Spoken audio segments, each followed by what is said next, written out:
আপনি যদি আমার মতন ঘুম থেকে উঠেই ফোন চেক করেন এবং ঘুমাতে যাওয়ার আগ পর্যন্ত ফোন ঘাটাঘাটি করতে থাকেন, কেমন হবে? আপনি যদি টানা ৭ দিনের জন্য ফেসবুক না চালান, আপনি আপনার মধ্যে বিভিন্ন ধরনের চেঞ্জেস লক্ষ্য করবেন, যেটা নিয়ে আজকে ভিডিওতে কথা বলবো। তো চলুন শুরু করা যাক। কিছুদিন আগে আমি একটা সিদ্ধান্ত নিয়েছিলাম যে আমি টানা ৭ দিন ফেসবুক চালাবো না। ১ম দিন আমি খুবই মজায় ছিলাম। কারণ আমার ইনটেনশন ছিল যে আমি এই এক্সপেরিয়েন্সটা আপনাদের সাথে আল্টিমেটলি শেয়ার করব। তাই একটা কনটেন্ট হবে ভালো, যেটাতে আপনারা জানতে পারবেন অনেক কিছু। এইসব চিন্তা করে ১ম দিন আমার অনেক ভালোভাবেই চলে যায়। কিন্তু সমস্যা হয় ২য় দিন। ২য় দিন যখন আমি ঘুম থেকে উঠি, আমার অভ্যাস ঘুম থেকে উঠে ফোন চেক করা। তখন আমি দেখি আমার Facebook তো ডিলিট করে দিয়েছি অলরেডি ফোন থেকে।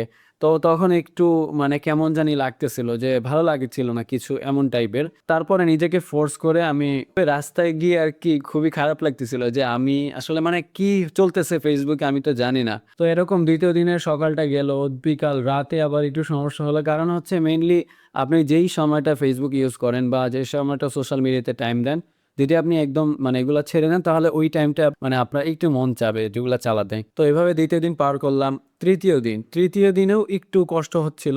৩য় দিনে এইটা একটু মানে রেগুলার হওয়া শুরু করেছিল।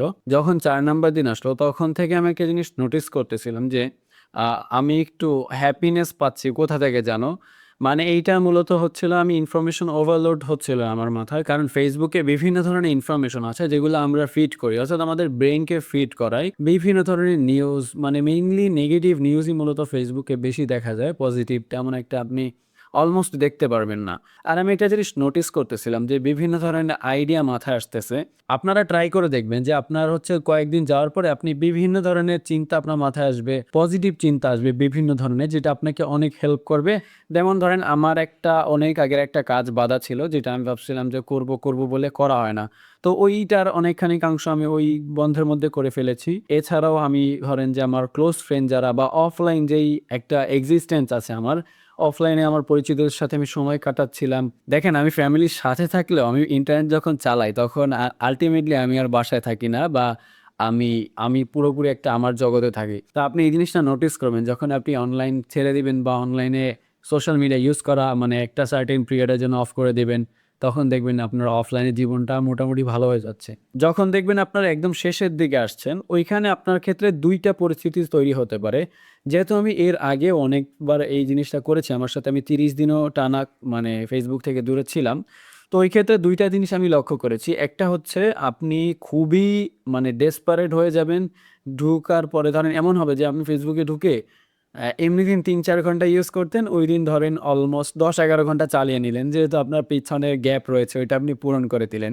আরেকটা হবে যেটা আমি এখন ফলো করতেছি, সেটা হচ্ছে আপনি Facebook এ ঢোকার আগে বা আপনি সোশ্যাল মিডিয়াতে ঢোকার আগে আপনি একটা টাইম লিমিট করে নিবেন যে এতটার পরে আমি আর Facebook চালাবো না বা এত ঘন্টা নির্দিষ্ট চালানোর পরে আমি আর চালাবো না। এটা যদি আপনারা করতে পারেন তাহলে এইটা আপনাকে অনেক হেল্প করবে। আমি একটা জিনিস নোটিস করেছি, আপনি যদি বিজি থাকেন বা কোনো কাজের মধ্যে থাকেন তাহলে এই জিনিসটা মানে হয় না। মানে এই সমস্যাটা হয় না ইন্টারনেট ওভার ইউজের। কিন্তু আপনি যদি ফ্রি থাকেন একদম, মনে ধরেন একদম ছুটি বা বন্ধের সময় বিশেষ করে এটা হয়। তো বন্ধের সময় যদি শুধুমাত্র হয় তাহলে এটা ফাইন। কিন্তু আপনি যদি আপনার কাজ ফেলে রেখে ইন্টারনেট এক্সেসিভ ইউজ করেন, এইটা ঠিক না। সো আমাদের চেষ্টা করা উচিত যে ইন্টারনেটকে আমাদের মানে আমরা ইউজ করতে পারি যাতে করে ইন্টারনেট আমাদের ইউজ না করে। এই জিনিসটা আই থিংক আমাদের চেষ্টা করা উচিত।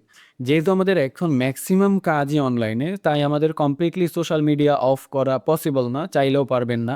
যেমন আমি অফ করার পরে আমার কিছু সমস্যা হয়েছে যেটা আমার ফেস করা লেগেছে। তারপরেও আপনারা বা আমার অবশ্যই চেষ্টা করা উচিত যে এইটাকে লিমিটের মধ্যে আনা। এই ছিল আজকের ভিডিও। আশা করি আপনাদের কাছে ভিডিওটা ভালো লেগেছে। আর আপনি চাইলে চ্যানেলটা সাবস্ক্রাইব করতে পারেন। কারণ আমি এখানে রেগুলারলি টেক ভিডিও এবং বিভিন্ন ধরনের ভিডিও দিয়ে থাকি। আসসালামু আলাইকুম।